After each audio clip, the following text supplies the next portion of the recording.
Bear with me. Action. Are we not? And action. We have action. Okay. Woo! Sorry, that was my bad. Action. My mistake. I should have checked that before hitting go live. Sorry. Wait. Am I coming through?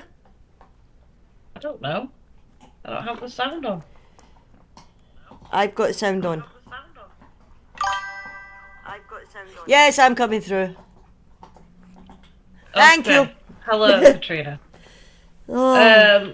So this week we're talking about Final Destination, and first of all, I want to say, what a franchise! Hell yeah! What Ignore the a puppy in the franchise. background. Hell yeah! What a franchise! Like this franchise is unique, to put it one way. Like it's not been replicated, which is unusual. Yeah, I don't Nobody think has it tried could to be, to be replicate it. fair. Yeah, it would be very difficult to replicate. Yeah.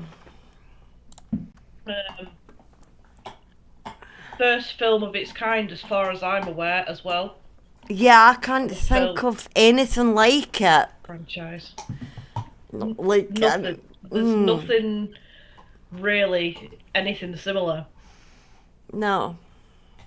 And I'm surprised that no one's actually tried to copy it, to be fair. Me too. Maybe they have, and we just don't know about it, but not in my brain. No, I can't think of any type. But it is such a unique formula that if you were to try and replicate it, it would be obvious that you're ripping it off. And if you're gonna do it, you'd have to do it good. Oh yeah, you would lose everything if you tried and failed on that one. Let's be real. Yeah. Again, ignore the puppy. He's got his ball, he's happy. But yeah, it's definitely one of a kind, this franchise. Yeah, absolutely. And as the title says, it is the franchise that traumatised an entire generation. An entire generation. Oh Actually, possibly one of the first films that I remember watching was Final Destination 1. And I remember specifically, I mean, I'm a psychopath, but I remember specifically I watched it just before heading over to America when I visited America in 2004.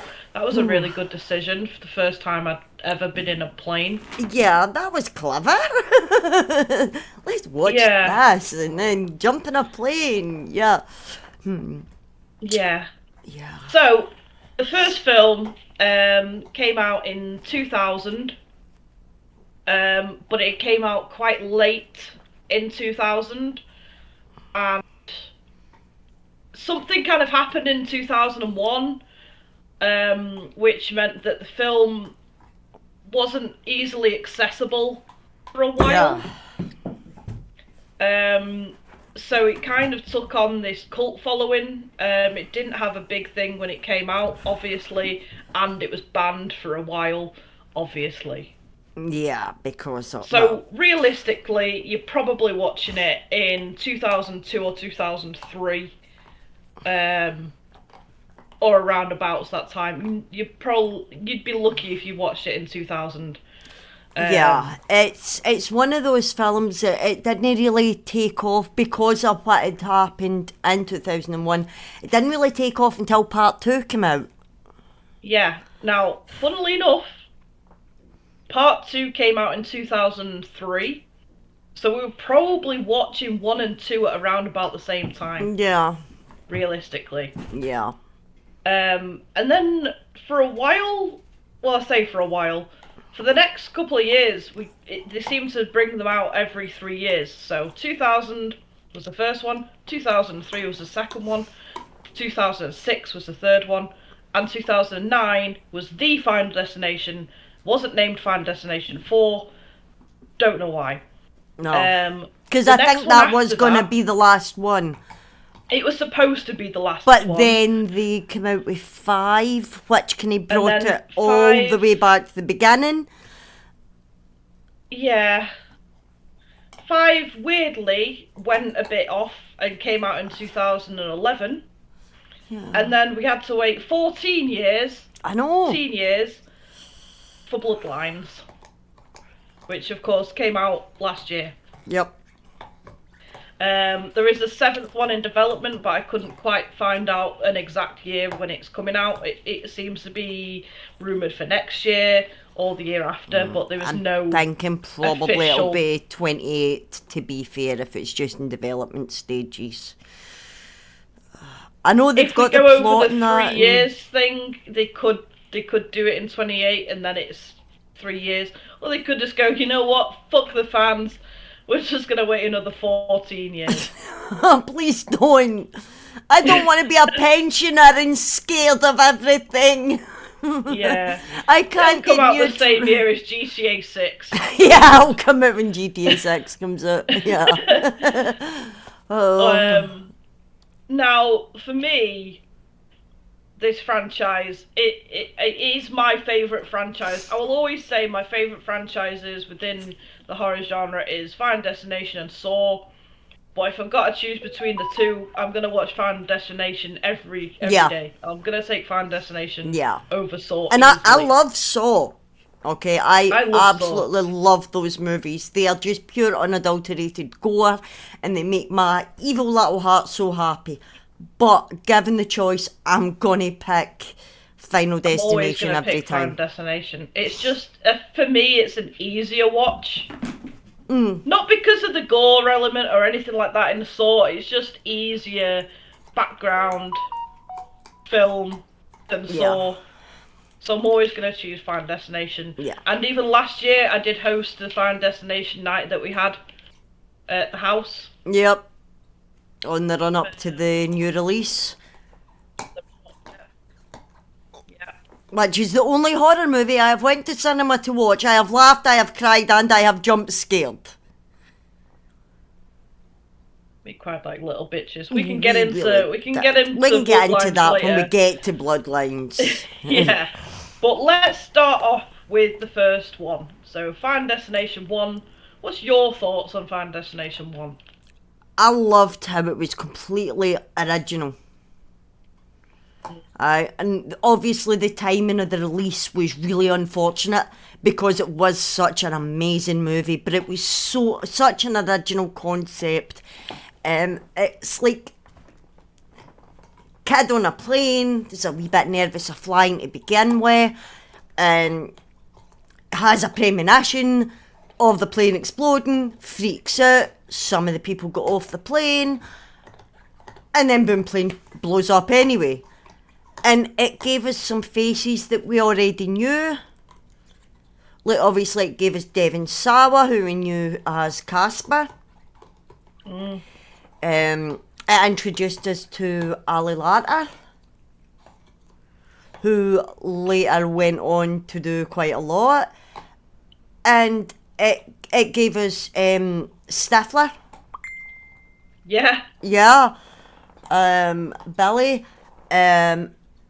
And of course it gave us the introduction of the Tony Todd character, William Bloodworth. Yeah. Who went on, at the time, he was just a mortician. But he went on to be the only static character throughout the entire series. And even the film that he's not in, he is in. Yeah, he's the voice. You hear him. You don't see him because he's not on screen, but you do. He is there. But the concept of it was like when your number's up, and even if you escape, you're living on borrowed time. And some of the death scenes were just so... Oh, I've put one on here that's stuck with me since, like, this whole time. 26 years now. Yeah. 26 years since the original release. The only one that I don't agree with was Alex. He got killed off screen between movies 1 and 2. Yeah. And it was a fallen brick. It wasn't an elaborate death like we now know is a staple for the Final Destination franchise. he gets started in the head by a falling brick off screen. They did him dirty. Yeah, I agree. Exactly. It's such a lame day. He was the main character from 1, and you don't see it happen. That's what pissed me off. Yeah. I mean, I'm sure they could have come up with a great way of killing him off with a falling brick. But we should have seen it. He should have died in the opening scenes of 1 or 2, sorry. And even if they just filmed it as a flashback when Claire was talking about it. You know, we deserved that. He deserved that. That character deserved that. I agree. Now,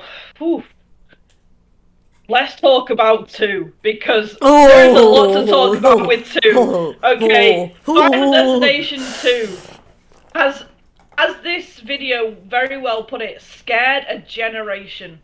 You can usually tell, driving, who has watched that film and who has not watched that film. Yeah. Right? And that is for one very clear reason. And that is right at the beginning. We are getting the most catastrophic, iconic scene in horror to this day. Yep. So and we've seen it in real life as well. Yeah, nothing has come close. No. To the opening scene of Final Destination 2. Nothing. No, I mean, the opening to Blade, phenomenal. The opening to Ghost Ship, amazing, top tier. The opening to Final Destination 2, no, that's it. That's S tier. You are not beating that. Absolutely, you're not beating that. That. To this day, so fucking quote me, you cannot beat the beginning of Final Destination 2. And no one drives behind a log truck. You can tell there's maybe 2 cars. There's maybe 2 cars with drivers that are too old to know the significance. Boomer drivers that are probably 1 foot already in the grave. They've either seen the movie and just gave up, or it's like they've not seen the movie. That's the only people that'll ever drive behind that fucking log truck. Now, don't get me wrong. The opening scenes of each film, even the ones that I think are shit, are brilliant. Yeah. Absolutely. Oh, the disasters are amazing. They're absolutely brilliant. But 2 fucking takes the cake. 2 is fantastic. 2 is what traumatised all Gen X, all millennials. Without a doubt. If you have seen Final Destination 2, you are absolutely terrified of log trucks. Yes, and nothing is ever going to change that. And you will find the articles about that happening in real life. Because we've sent them to each other. It happened here recently. It happened, you sent me that article as well, and then there was one in California, and it was like, it does happen. And we find them. And if you've seen that movie, those articles find you, and it reaffirms the fear that you should not be anywhere near a fucking log truck. Yeah. Final Destination 2, the beginning of it stuck with me. However, Final Destination 2, anything past the beginning is not rememberable. I've watched this film 1,000 times. I couldn't really tell you from the top of my head what the deaths are right now. If you were to ask me, how do these people die? I know how Claire, is her name Claire? Yeah, Claire Rivers. Yeah, Claire. I know how she dies. I know how the black guy dies. I'm pretty sure it's 2 where somebody gets hooked. Yep. In a lift. Was that 2? Yep, yeah? That's 2. Oh God, 2. I am really trying here. Pigeons. Was that 2? That's 2. That's the son. The woman that gets hooked in the lift. Yeah, with that the glass. Was the pigeons with the glass. You've also got the cokehead in the field that gets literally sliced and diced by the fence. Oh, the woman. The woman that gets impaled in the car. Yep. Yeah, and the barbecue. The barbecue at the end, the young boy. Okay, see, I'm remembering. Yep. But my point still stands. I would say the rest of it isn't as memorable. Oh, and the spaghetti. Don't forget the fire with the ladders and the spaghetti and all of that. Oh, spaghetti. Spaghetti is now is a new fear of mine. What? 2, yeah. The beginning of 2 for me is great, but I wouldn't say it's my favourite. No, it's not my favourite, but I do like some of the death scenes in it are fantastic. I mean, don't get me wrong, they're not like the teacher in the first one, or what was his name? Alex's best friend that died in the bathtub. They're not as Todd. good. Or Terry getting hit by the bus just out of nowhere, blam. They're not that, but they are good. And I'm terrified of pigeons. I'll not get near pigeons.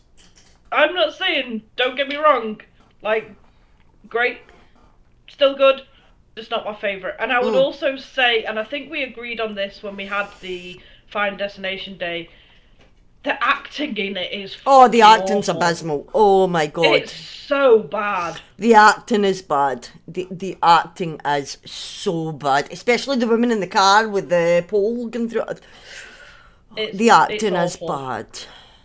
Yeah, they scraped the bottom of the barrel for that movie, actor-wise. Yeah. Obviously with one exception. Because even Ali Larter wasn't that great in that movie. No, she really wasn't. But, I mean, main man, Tony Todd was in it. He was phenomenal, always. Yeah, everything he did. But, yeah, no, the acting was subpar, but the kills were memorable in that opening scene. Oh my god. So good. Absolutely incredible. But I did like the way they tied it in to the first one. That if they had died on the plane in the first one, the ones that died in the second one would have died instead of them. Yeah, so they do have this little tie. Yeah, I did like that. I appreciated the tie-in with that because it didn't happen again until, well, we got a slight tie-in on 5 and then Bloodlines when it's all explained. So I did like that. Now 3 to me is, see, this is a difficult one because 3 has been consistently my favourite, and I would probably still say it is my favourite one out of all of them. I like 3, but again, the acting wasn't all that great. Oh, say hi to Soap. The acting wasn't all that great for me. And it wasn't as bad as 2. Nowhere near as bad. But it wasn't as good. Although the double premonition in 3. That was good. I appreciated that to us. We got it. And we got one right at the end.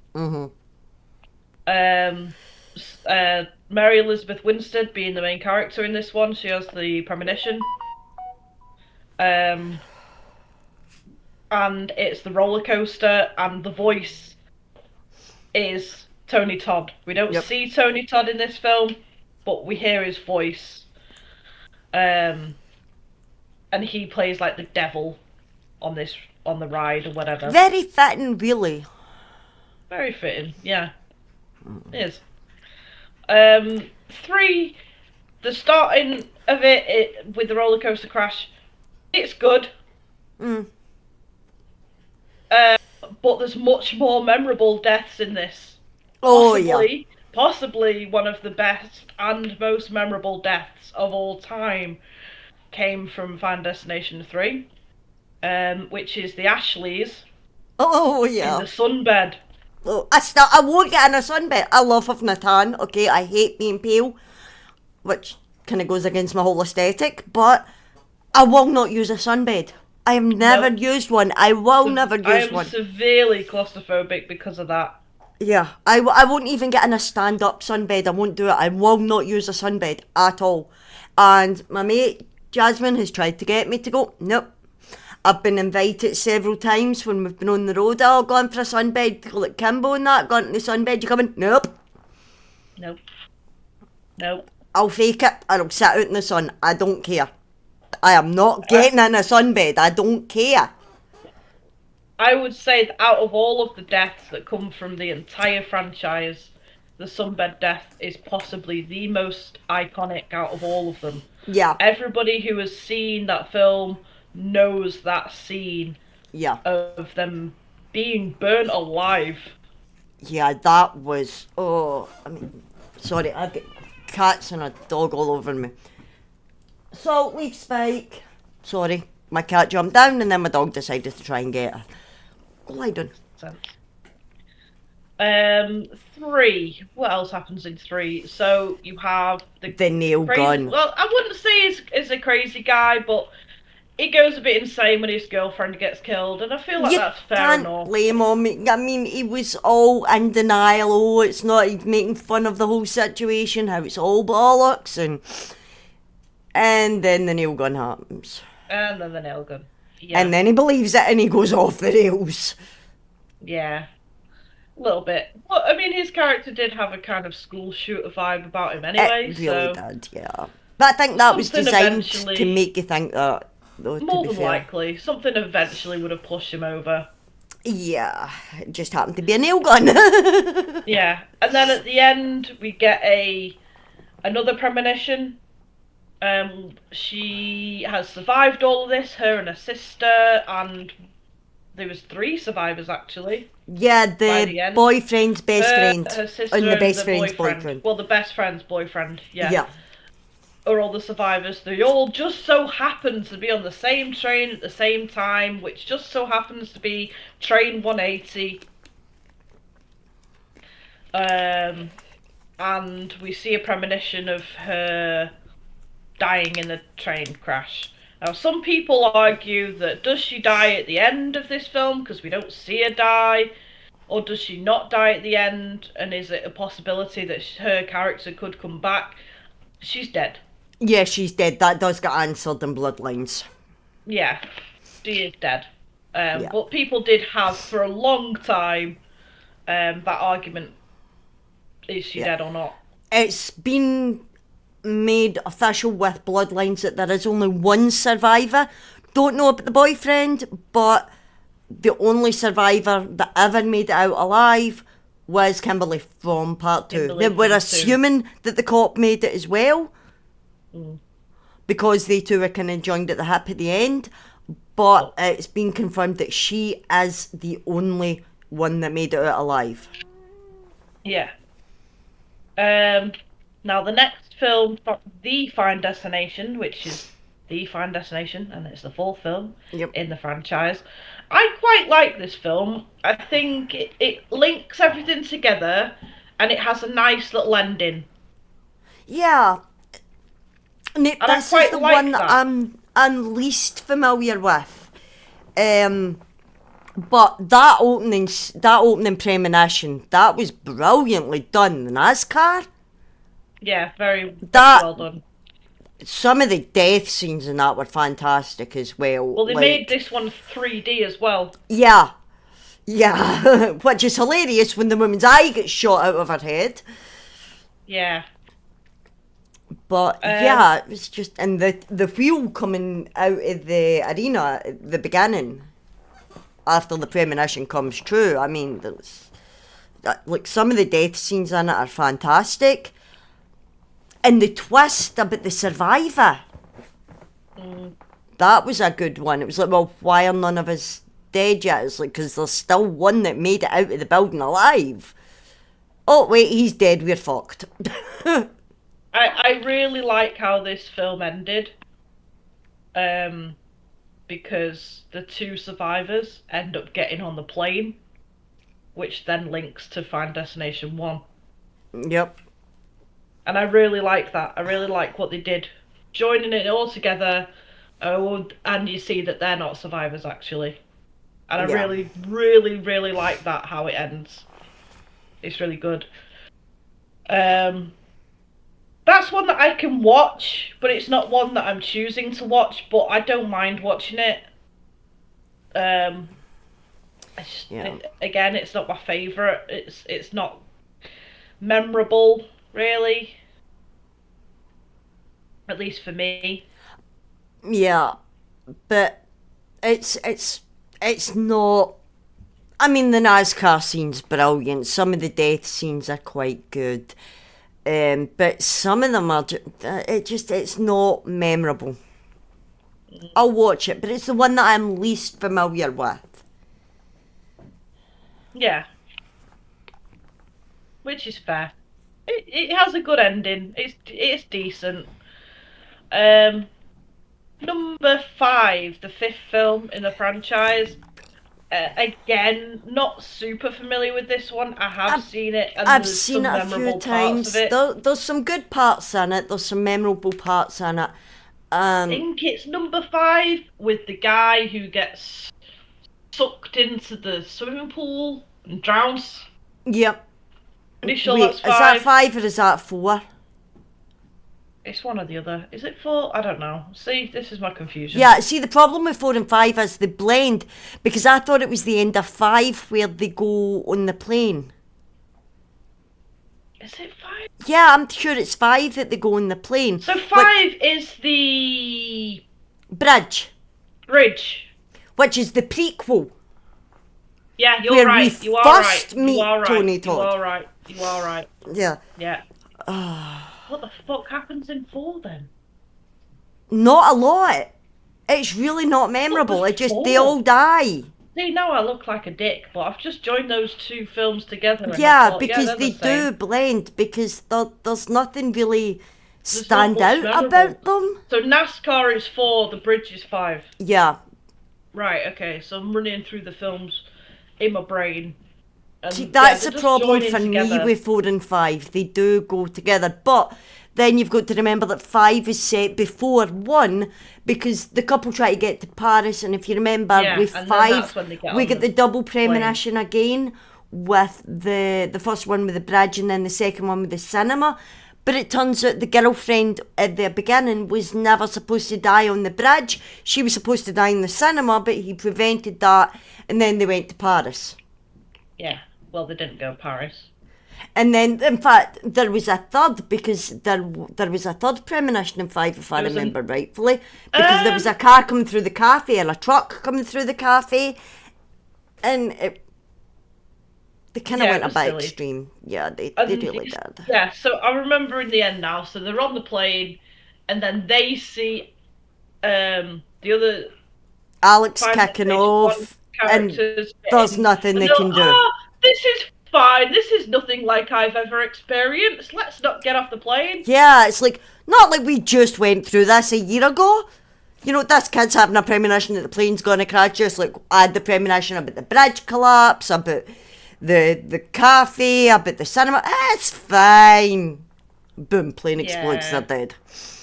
Really didn't think that through, really, did they? You would think kid randomly starts screaming that you saw the plane explode. You'd think if you just went through that, you would get off the fucking plane. I would get off the plane. I would never have been on the plane in the first place after surviving the bridge and the cafe and the theatre and all the rest. Well, I wouldn't even have been on the plane. But never mind. I'd have been in a mental institution. I would have been clear at the beginning of part 2. Claire in 2 had the best idea. Why she left is beyond me. Why did she leave? Ridiculous. Ugh. Honestly. But that'll bring us to the most recent Final Destination 6, which is Bloodlines. And we didn't know at the time when we went to go and see it, because it had only been out a couple of days when we went to see it. Yeah, it had only been a couple of days. We didn't know to bring tissues with us. We didn't. We should have. We knew, but we should have known. So we knew, but we didn't because think. I feel like we did quite well, in the sense that we didn't research beforehand. We didn't know what was coming. Particularly know what was going to happen. No. All we knew about was the septum piercing scene. Yeah, we'd and I had just got mine done. Really.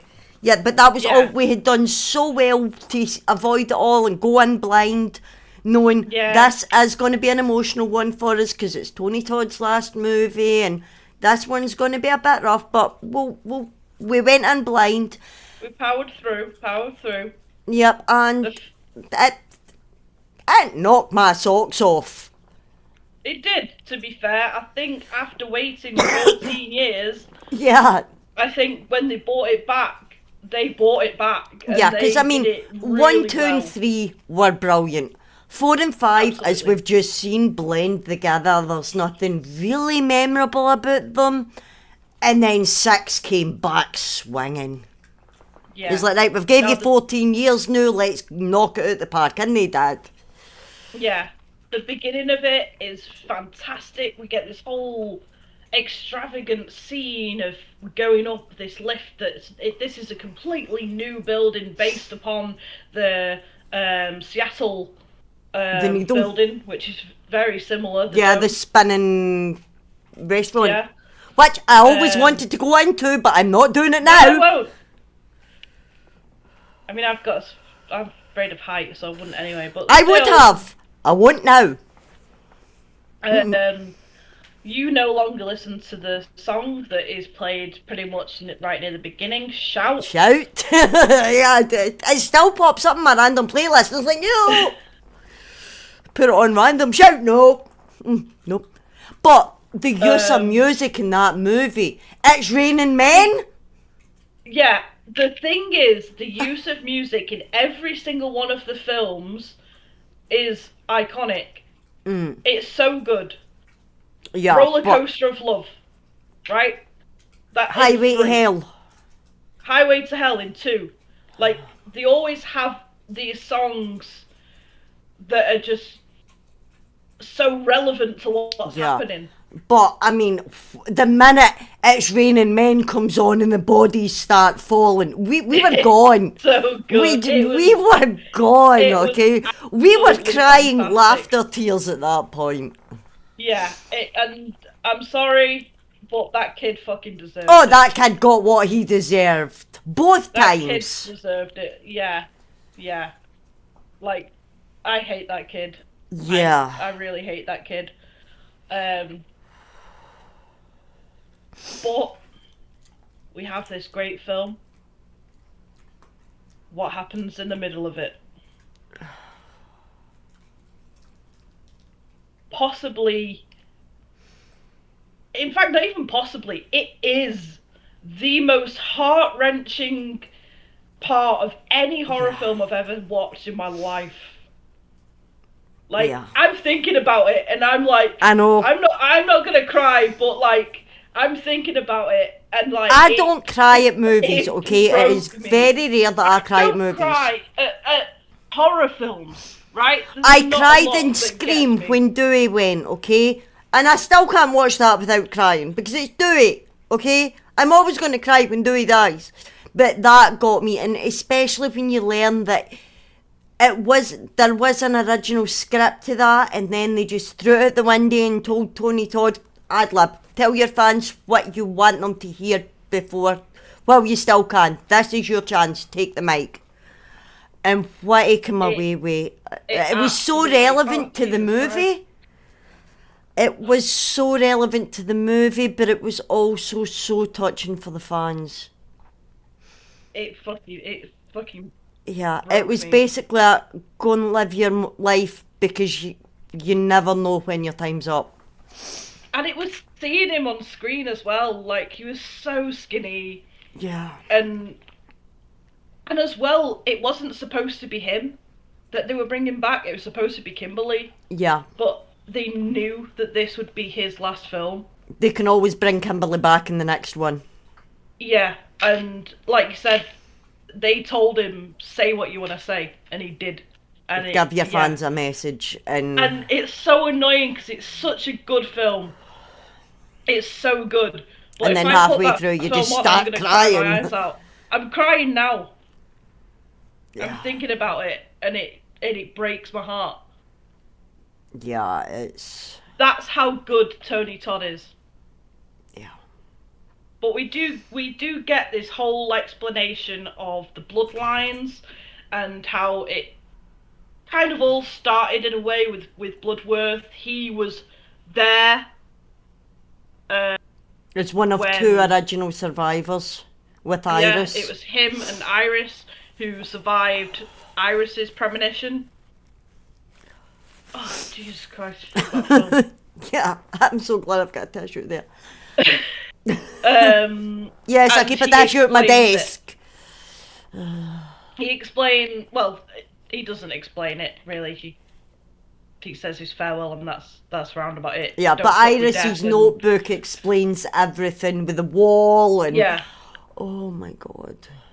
It's this whole dedicated, like, thing that she's done all this research on that we find about, and all of these mysterious accidents that happen to people, and because how they she all saved these people together. And they went on to have lives and marry and have children that should never have existed, who went on to have children of their own. So you've got like 3-4 generations of people that should never have existed. So the Reaper himself's playing catch up. Quite a long list. Yeah. And now he'd made it to her and her family. Yeah. Because Bloodworth was easy. Bloodworth didn't have any family. Yeah. So it was like, right, we'll just let him go, we'll circle back to him. He's no having family. But then you find out that Death got Iris anyway, just played the long game and gave her cancer. It was like, really? And then some of the deaths when, her family, they got it bad.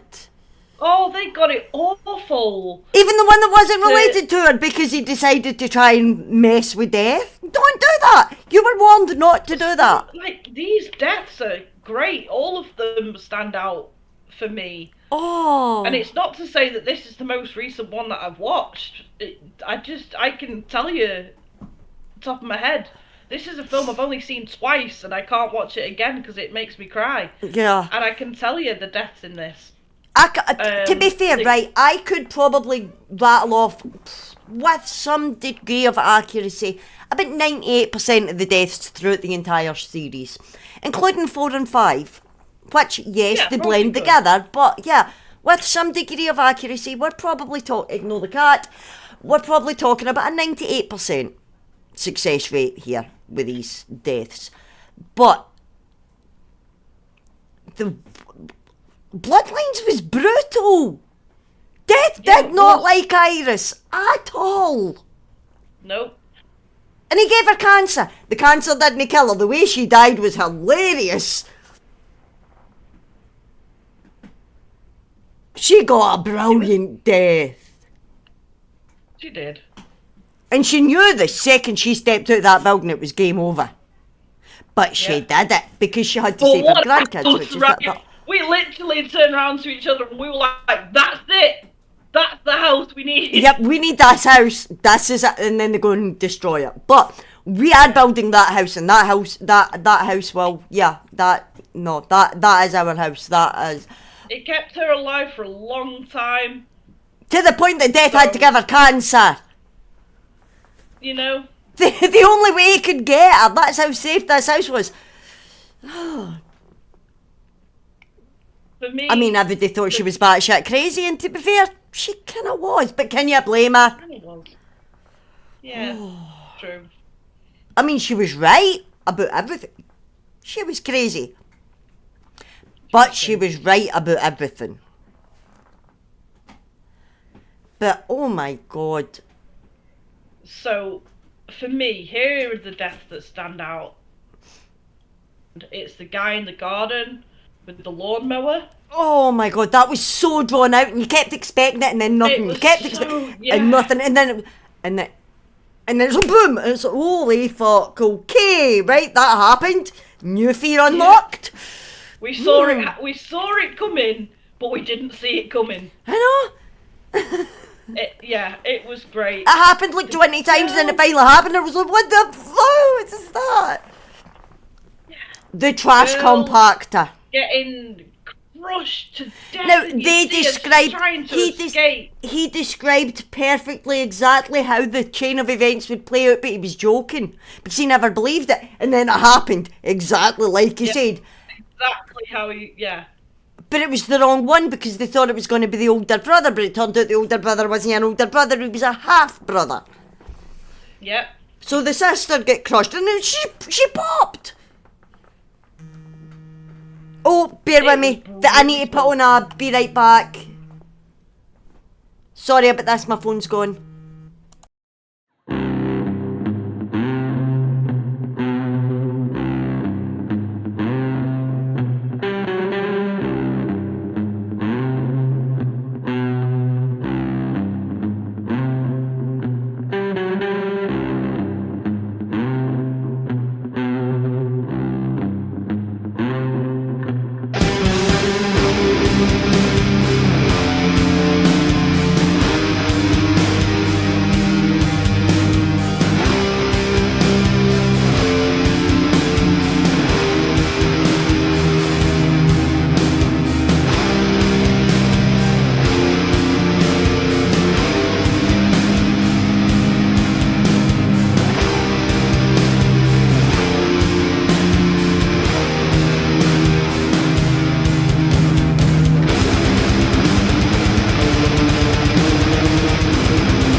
Sorry about that, folks. My phone went. I had to deal with that.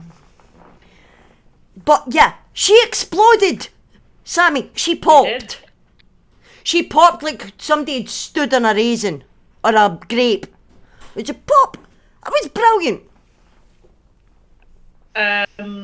We need to get an almost death. That's what I was going to say. We need to talk about it because this was what was shown in the teasers, the trailers. Everybody saw this coming. This was the big death scene of the entire movie, and then it wasn't. Yeah. So this goes to Eric, who is, for me now, possibly one of my favourite characters from the franchise. Yeah, he straight to the top. He is fantastic and a bloody brilliant actor. He's in quite a lot of horror, and I didn't realise. No, he's in quite a lot. I just can't think of anything that he's in at the top of my head other than this. Can't think off the top of my head, but yeah. He is in a lot. I'm going to try and... So, Eric isn't, like, involved in the original Bloodlines because he's not a real relative of Iris. Which we find out. But he fucks with death. And Tony Todd tells you one thing, and that is don't fuck with death. Do not fuck with Death's design, because you do that, even if you're not on his list, you're going on the list. Yep. Death is a fickle son of a bitch. He does not like to be fucked with, and Eric fucked with him. Sure, it was for the greater good. He was trying to save his family. Or what was left of his family. There really wasn't a lot left by this point. But he was trying to save what was left of his family. But he fucked with Death's design, and you don't do that! Yep. So the scene is that he's in the tattoo parlour. His dad had just died in the horrific lawnmower incident. And his sister had just died as well. So he's not, he's really not in the best place. So he was in the 100. He was also in Grave Encounters 1 and 2. 1 and 2? Yep, 1 and 2. I've just googled them. Weird. I have to rewatch it. Yeah. So he's in his tattoo parlour, which we assume he works at. He's doing his own tattoo for his dad. He is, yeah, and he puts on his sad Kill Yourself playlist, which let's all just say it right now, we've all got a Kill Yourself playlist. We've all got that playlist. If you're an emo boy or if you're an emo girl, you have a Kill Yourself playlist. Yeah. And yeah, tragic accident, I guess, because it's not like he meant any of this to happen. No. This is final destination. And nothing that you do is meant to happen, but it just does, and that's even just when the way you try, and... like, gone back to part 2, the biker guy that died in the hospital, he tried to kill himself several times and it didn't work because it wasn't his turn. I remember him with the gun. Yeah. And he's like playing but like Russian roulette, and he's just going boom, boom, boom, boom, and nothing's happening. How lucky can one man be? Yeah. But yeah, Eric. Yeah, and he gets like caught up on the fan and like kind of hung, I guess, through his the septum piercing.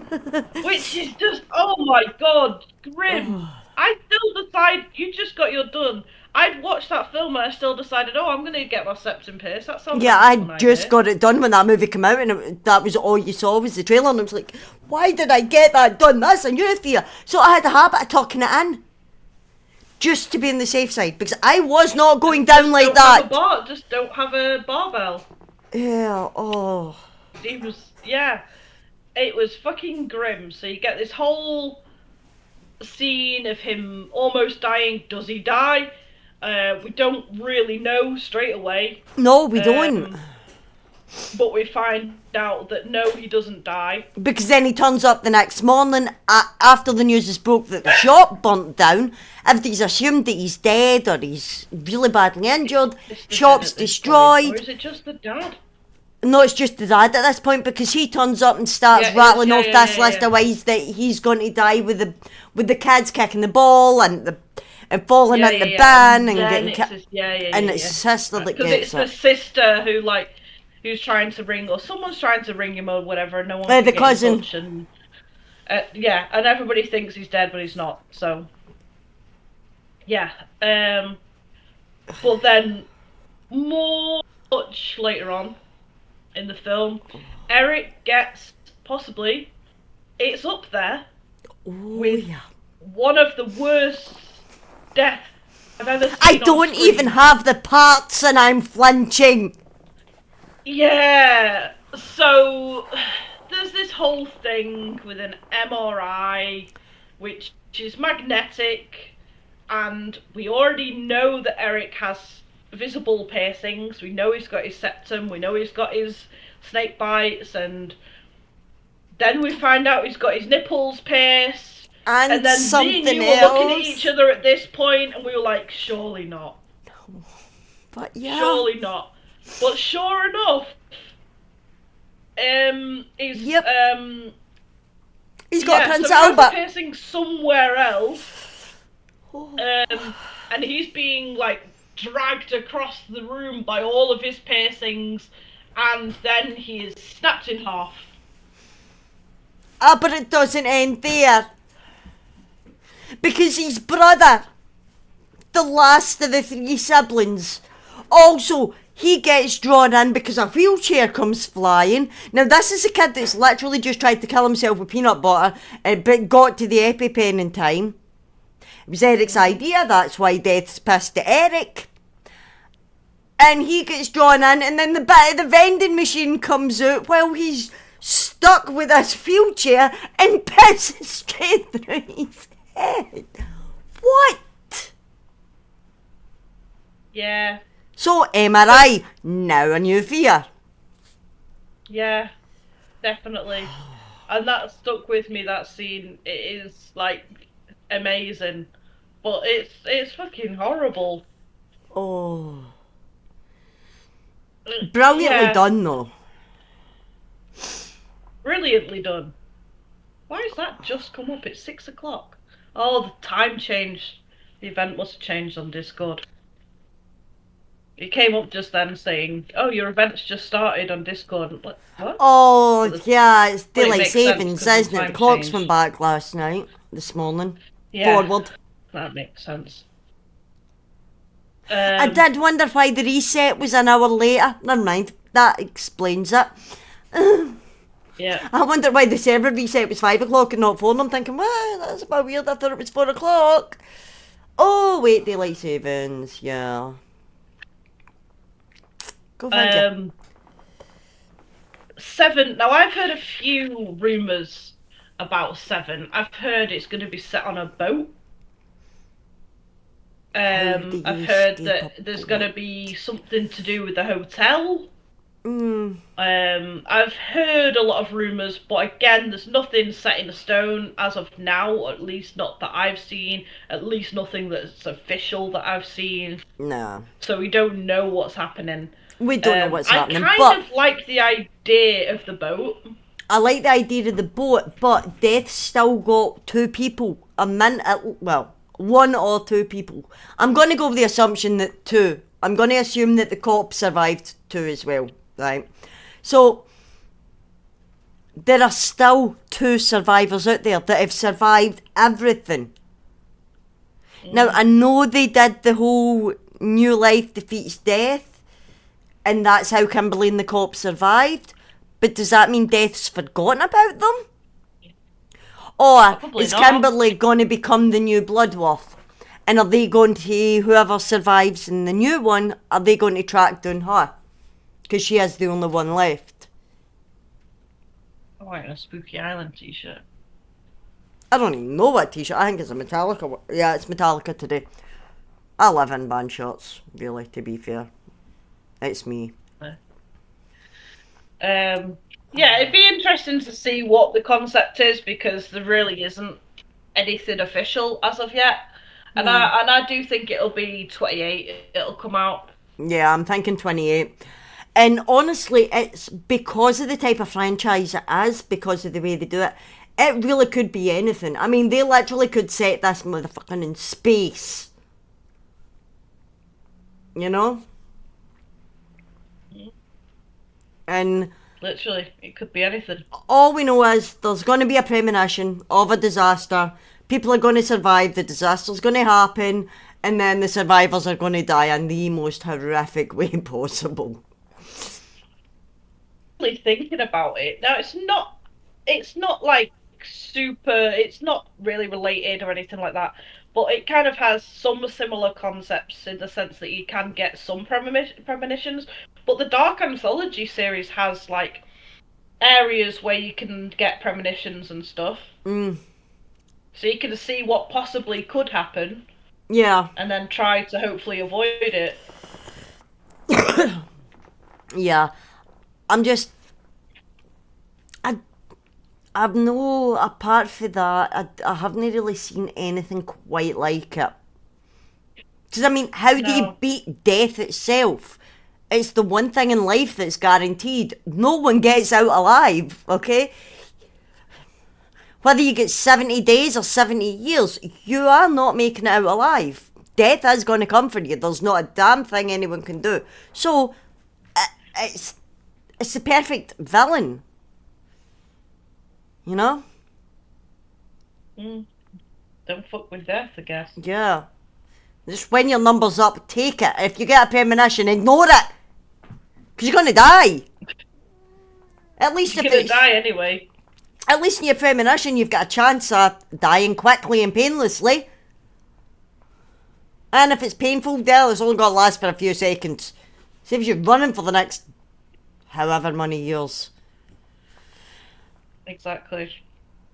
Now, I've got a list of top 3 most deserved deaths and top 3 least deserved deaths. And I believe you've got a list of top premonitions. Yep. So, do you want to go first? Okay, right. Now, not a big fan of the movie as a whole. I have been honest about that. It's not my favourite. That NASCAR. Wow. Just that entire scene. From the mum with the tampons in the ears to the wheel landing on one of the women that made it out alive. Because she was supposed to die first. I think that's brilliant. That's a cracking open premonition. Then Bloodlines. Yeah.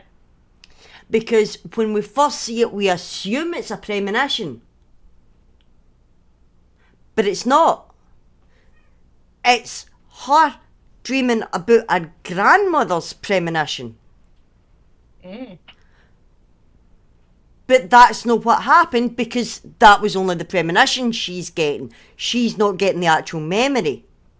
So it's not until later on, when we meet the grandma, that we get the full story and we get the premonition and then outcome. So I like the way they did that. Yeah, it was different Because to the other you ones. think it's Iris's premonition that you're seeing, and you think you're in the 60s, and then this young girl wakes up in a college dorm room, looking nothing like Iris. And I think that's brilliant. And obviously, the one that traumatised an entire generation. Part 2.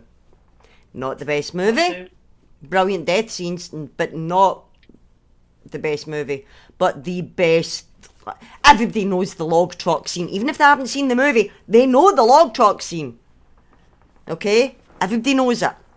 So that's clear-cut winner, number 1. Goes to number 2. Honourable mention to part 1 though, for giving us a lifetime of fears. And the original concept. But planes crash all the time, it's just one of the things. Which is why it was believable. But yeah, props go to number 1 for the giving us the original premonition concept, but log truck for the win. Every day of the week and twice on Sunday. For me, it'd be Final Destination 3 with the roller coaster. I just like it. I'm scared of roller coasters. I don't go on roller coasters. At least you still do. Oh, I do. I don't care. If I'm dying on a roller coaster, at least I know it's going to be quick and I'm going to be doped up in adrenaline and dopamine. That's the only reason I still do it. I mean, to be fair, I've watched Final Destination 3, but I did also get stuck upside down once as a kid at Camelot. So, I mean, I think I've got fair reason not to go on I've been stuck upside down, but I was not in my right mind at the time. Okay, I was chemically altered, so I didn't care. I did not care. I was hanging upside down with my boss singing Rangers songs, chemically altered. I did not care. While Eminem played in the background. So yeah, 3, and then Bloodlines, and then 2, obviously. Goes without saying. For the best premonition. Yeah. The only reason 3 is a brilliant one, but the only reason it didn't make it into my top 3 is because it didn't scare me off roller coasters. No, if it had, fair. then yeah, it would have made top 3. It probably taken over the NASCAR.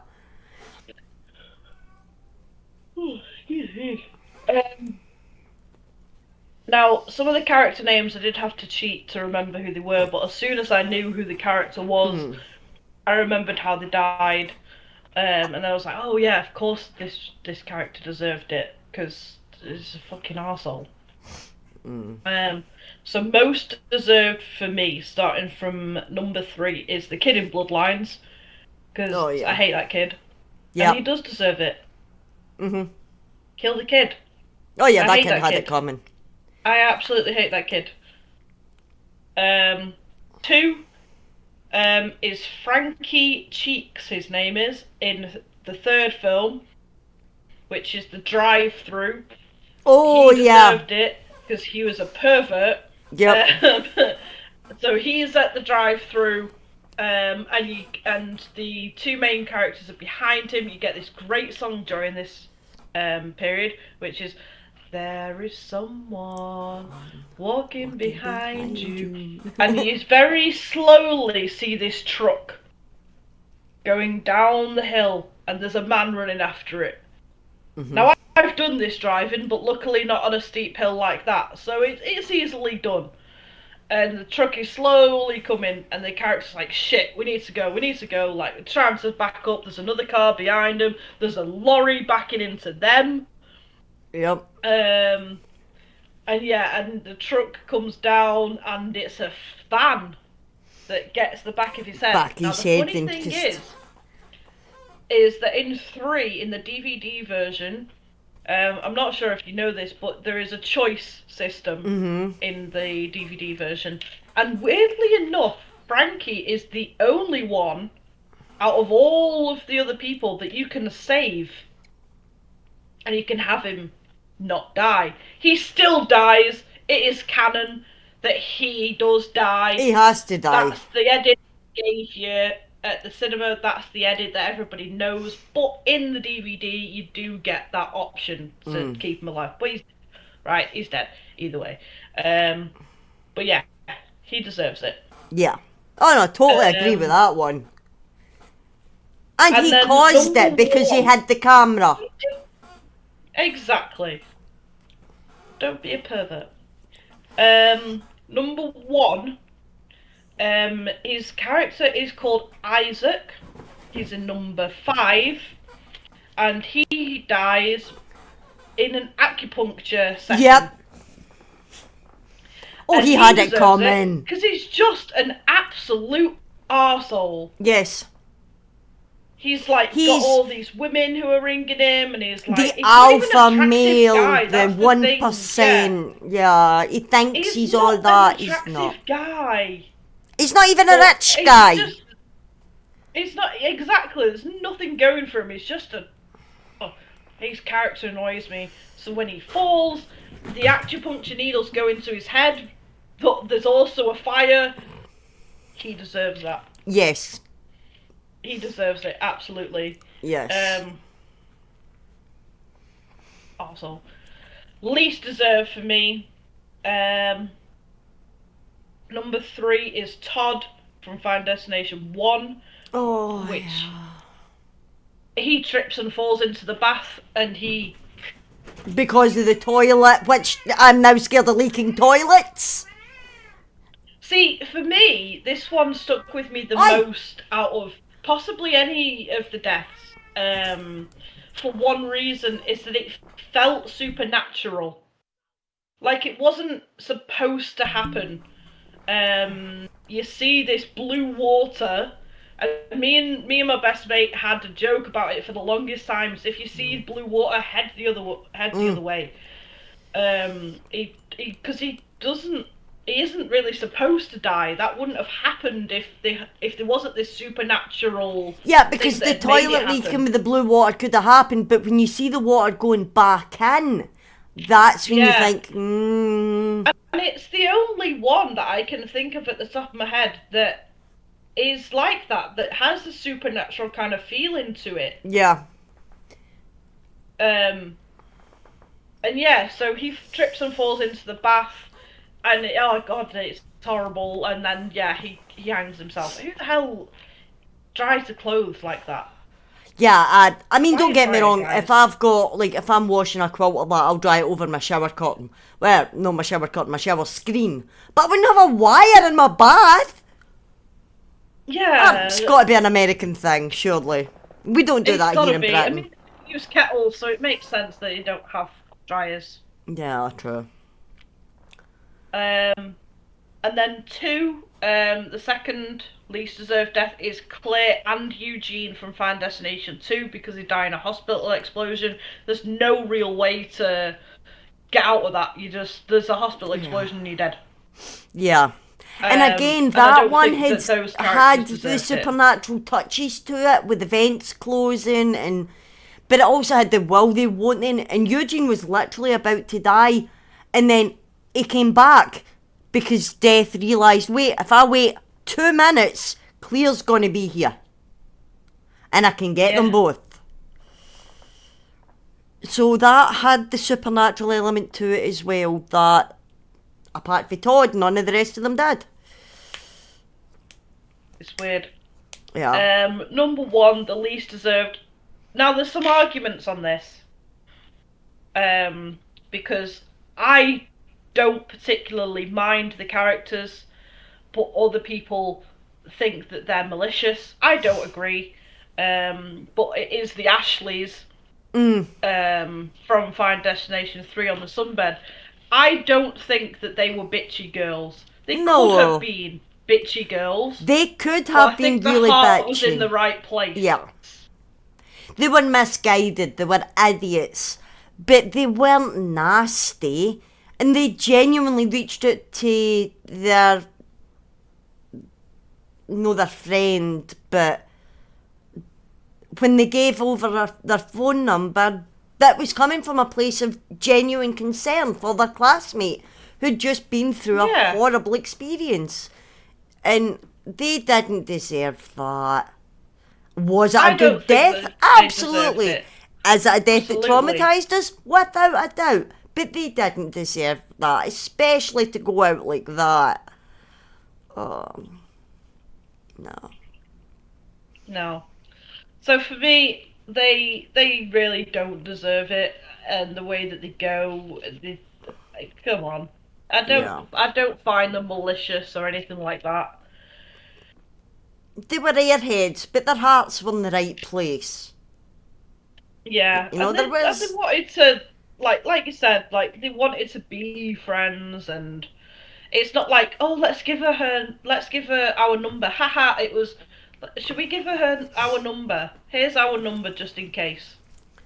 Yeah, there was nothing malicious in it. They were genuinely trying to reach out and just say, look, we're here if you need us. They were in completely different social circles. They never socialised at all. They weren't friends. But the Ashleys reached out. And that came from a place of genuine concern for their classmate. But honourable mention, again, for one that did not deserve to go out the way he did. And it's for the original movie. And he was such a simple character. So friendly and fun and just... Billy Hitchcock. Wrong place, wrong time, Yeah. Wrong place, wrong time. He didn't even make it onto the plane when they were all getting dragged back off. So he got caught up in it. Yeah. And then to go out the way he did, and he was so scared, and you could see the genuine fear. And then just... Now, there's arguments for and against the driver in that. I forget what his name is, what his character name is. I'll Carter? But something Carter, like that. Yes. Oh. Yes, Carter. There's arguments for and against him. Did he deserve to die? I think he had a kind of redeeming moment where he kind of gone, you know what, guys, I was a bit of a dick. We've all made it now to Paris. Finally, we're here. We're all mates. And he had this, like, redeeming quality. Yeah, Was he a dick? Yes. Oh, absolutely. But he was also traumatised. Exactly. He'd just seen his girlfriend die. Well, not just seen, but he'd seen his girlfriend get run over, like... had to be a bus. by a bus, yeah. Obviously, there must have been some sort of tension between him and Alex anyway. Yeah. They clearly already didn't get along. That was evident. Yeah. But did he deserve to get smacked by a sign? Smacked by a sign. I don't really think so. No. Because he had redeemed himself. Yeah. And not a lot of the I mean, look at 5. He did not redeem himself. He had it coming. Another one that had it coming. 4. The racist son of a bitch. Yes, agree. He had that coming. He is my number 1. He even beats Acupuncture Dude. That's fair. He had that coming. And that was a glorious death, and that is the way everyone like him should go out. Agree. Yep. What was I saying? I don't remember what I was saying. That's the way it works. Your brain just stops working. No, I know. Oh yeah, that's what I was saying. I have no idea how those 3 characters in Hello Brad. What have you got? Chocolate. Wow, unbelievable. Those 3 characters were almost in a catastrophic accident on a plane, and then they still got on a plane anyway to go to the same place they were going at the beginning. Yeah. I don't know how that would have been a conversation. And then what? It was only like a year after as It well. was exactly a year So later, actually, yeah.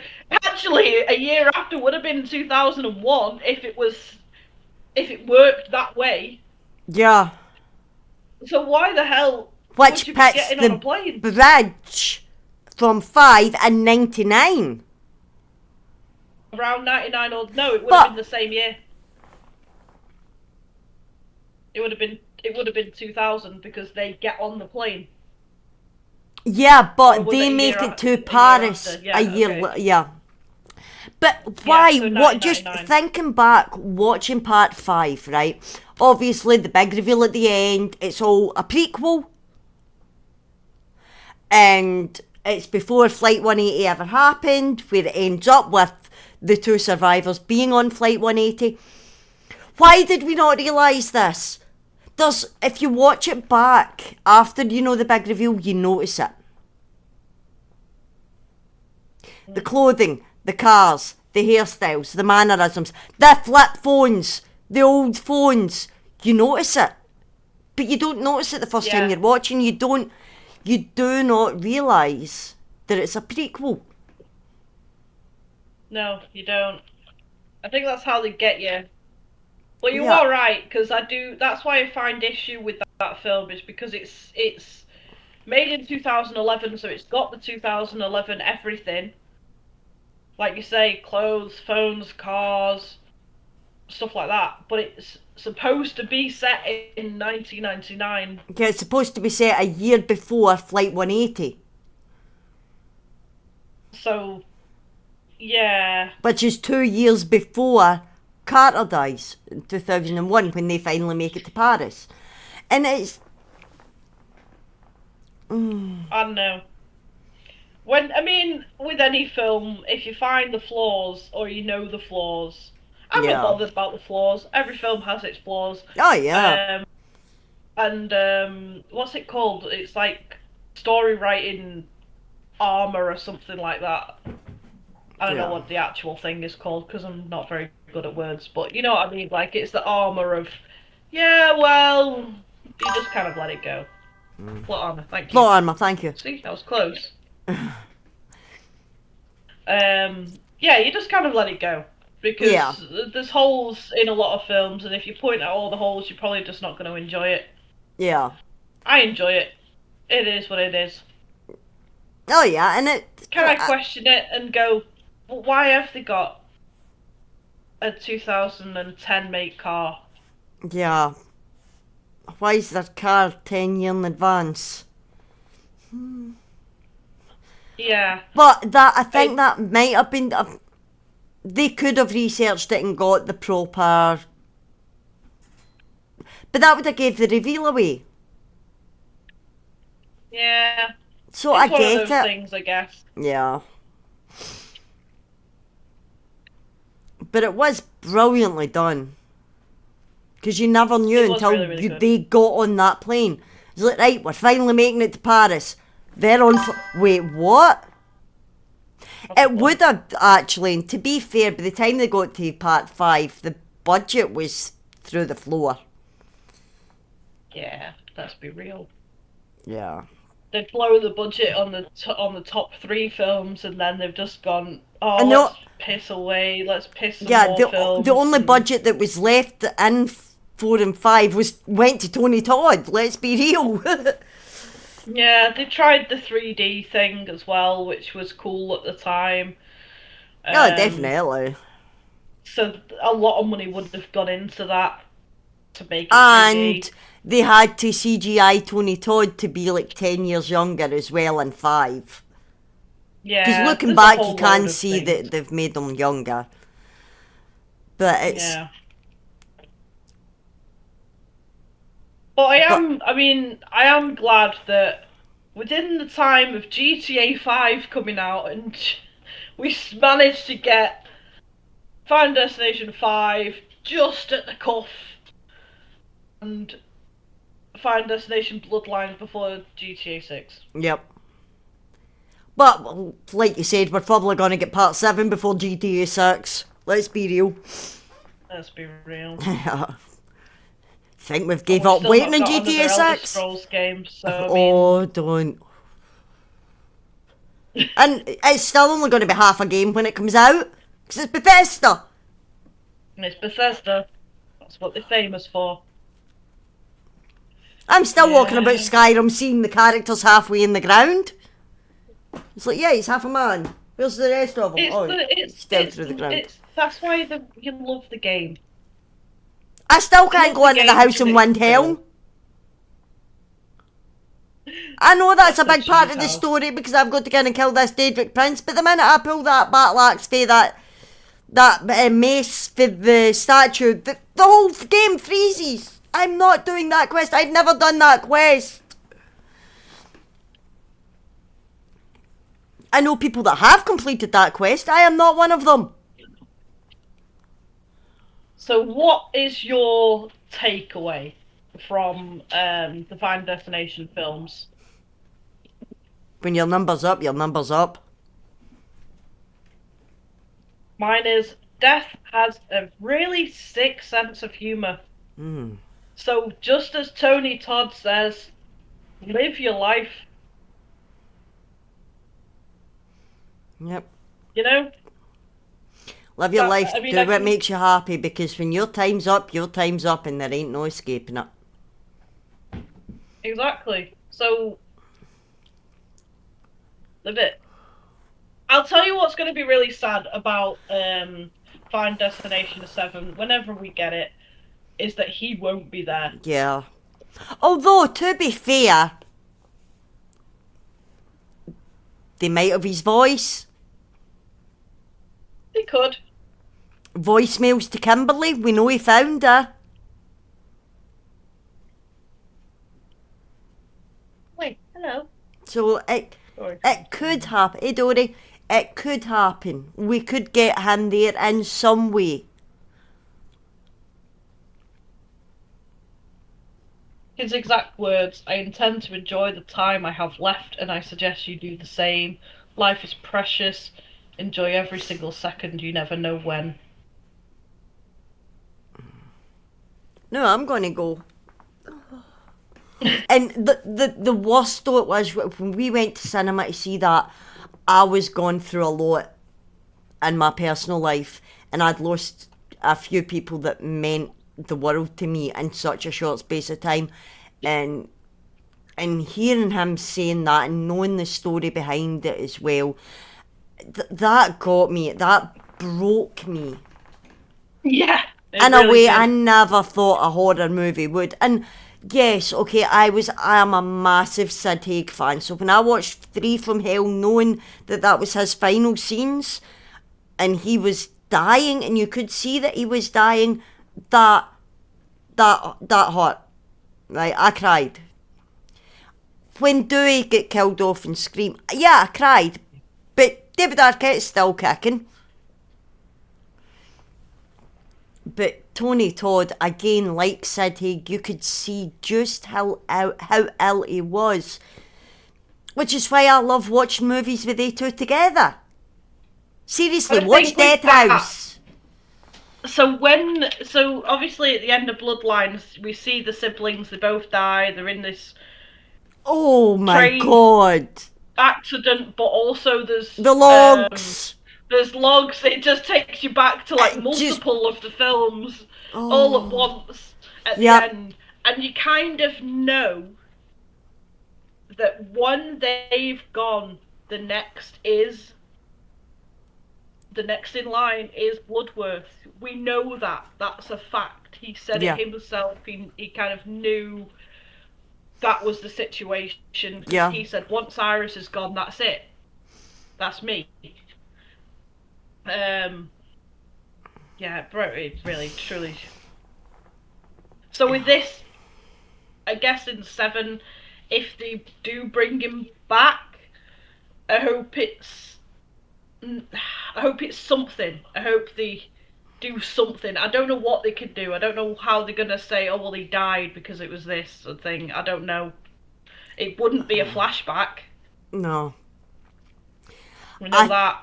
I think they would maybe just sequence his voice together and to a voicemail to Kimberly, letting Kimberly know, because obviously we know that they're in touch, like maybe letting Kimberly know that Iris and her bloodline are now gone, so he's next. But luckily she made it out alive, but it is now her job to take on his job, so to speak.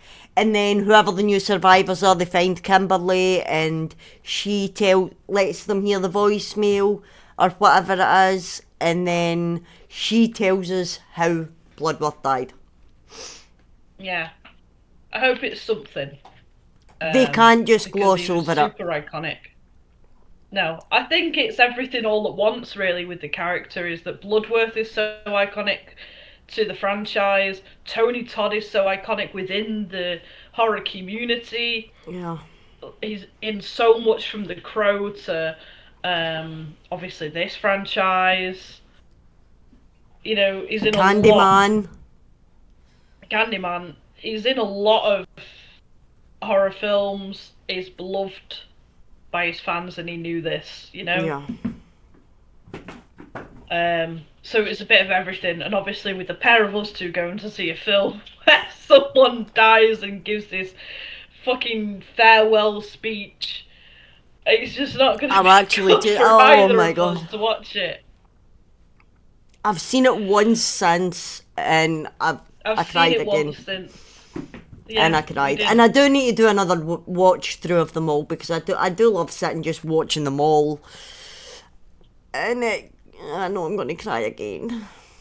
I will cry every time. Yep. But as he says, you know, live it whilst it's here, and that's what we're doing, you know? Yeah. Oh yeah, my bank balances are showing that. Yeah. The bank but you can't take it with happy. you. No, but you can't take it with you, so we might as well enjoy it. The only thing that you got is the things that you can enjoy now. Yep. And that's experiences, you know? Yep. So, yeah, that's my takeaway, definitely. Yep. Live life, you only live once. Yep. But with that, I want to say, just before we go, that I was hoping of doing the mortuary assistant today. Yeah. Through Discord. So I don't mind getting that on Shudder, but I've just got to make some food first, and then I can head back over. I was thinking though, can we leave that till tomorrow? Could do. I'm just thinking of a time where everyone can. Yeah, I'm just thinking, because I've got some stuff that I now need to sort on for Daisy, because I've got a nightclub opening on Wednesday. Oh, nobody knew when I was opening. Oops. So yeah, hear it here first. Galaxy nightclub's opening Wednesday. With a costume party, funnily enough. Yeah, Daisy's having a Halloween party to open a nightclub. There's a shocker. Well, let's do it. I did want to do it. Let's do it Monday then, and we'll do the mortuary assistant tomorrow. Yeah. Because I'm thinking if we start it at about 6:30, it's going to be what, 2 hours max? Say an hour and a half. Yeah. Where am I? So, if you want to join us, I'm just getting everything up. Yeah, can you get the link? There we go, because it does not let me post. I don't know why. It will not let me post in the chat for my PC. What I might do as well is I might try and get the Discord as a QR code so that we can add it on to the top of the video here so that people can scan it, so it's a bit easier. Yeah.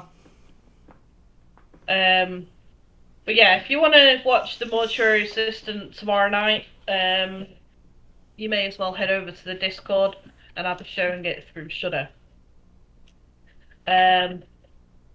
Otherwise, I think that's us for today. I think next Just week I remember, want to you do. need to do that that thing that Kev showed us I did it because last time right. because me and Katrina watched a great film last week. I mean, when I You was missed lying in it. my bed, I couldn't see. I physically could not see. If Katrina's still here, she will vouch for how good this film is. Oh God, what was it? It was Night of the Chicken Dead. Night of the Chicken Dead. Yes, it was a musical of Makes some sense, variety. considering the theme. Made by somebody who we eventually researched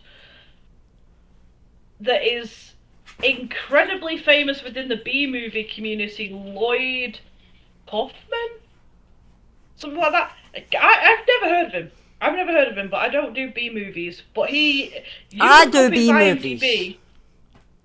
and he's done a lot of films. Hundreds. Right, so what He's movie been am I in the looking for? industry Night of the decades. Night of the Night Living of the Chicken. Chicken Dead. Night of the Chicken. Night of the Chicken Dead. I never thought I would say this in a sentence. Poultrygeist. Poultrygeist, yes. I never thought that I would say this in a sentence, but Poultrygeist, let me tell you. I get 6 out of 10 on IMDb. Exactly.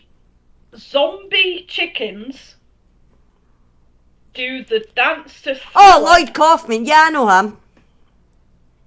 At the end of the film.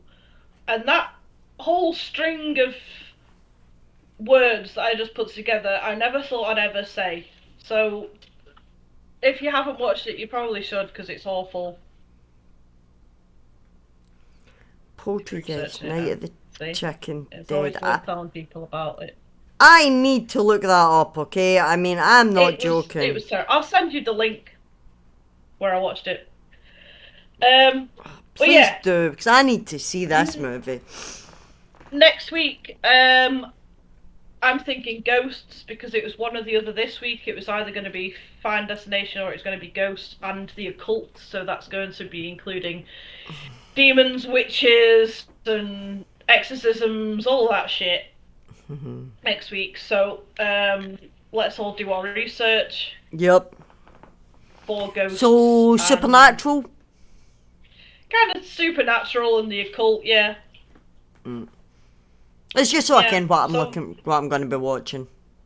Now, are we going to cover obviously the Insidious and the Conjuring, or are we going to do them separate because they are such a big entity?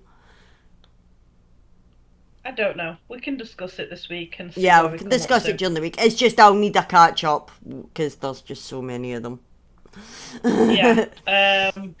We might have to shift times depending on where I'm at, because we don't know if we're either coming home on Sunday or if we're staying over on Sunday, in which case, good luck to me finding a empty room. Or a quiet room, at the bare minimum. But yeah, that'll be next week. I'll let you know what the plan is close to the time. Yeah, no worries. I won't miss it, I'll still be there. Go. I mean, if needed, if you're still gonna be away, just jump in the room and use your phone. Why have I just done that? I don't even know what you've just done, so I don't know why you've done it. I don't know either. Right, so that's what I'm doing. As always, another thing I want to add to a QR code if we can is probably get the socials, all of them up. Yeah. Stuff like that somewhere. So I've hit the YouTube on there as well. Because we're getting quite a lot of traction recently on the YouTube. We're getting some subscribers here and there. Anyway, so as I will always say, at the end of each episode is hit like and share on the pages. Join the community on Discord. Let me know if you want to get involved. If there's any kind of episodes that you want to get involved in, let me know. Subscribe and hit the bell. Yep. And if you're not already subscribed to Twitch, what the fuck are you doing here? So go and subscribe, please. That'd be great. And if you don't mind sharing, obviously, as adult-ish content, so if you don't mind sharing, please feel free to do so, but only if you feel comfortable doing it. It would really help us out. It would, absolutely. So, as I always say, same bat time, same bat channel. Yep. Bye-bye now. We will see you next week. Peace out.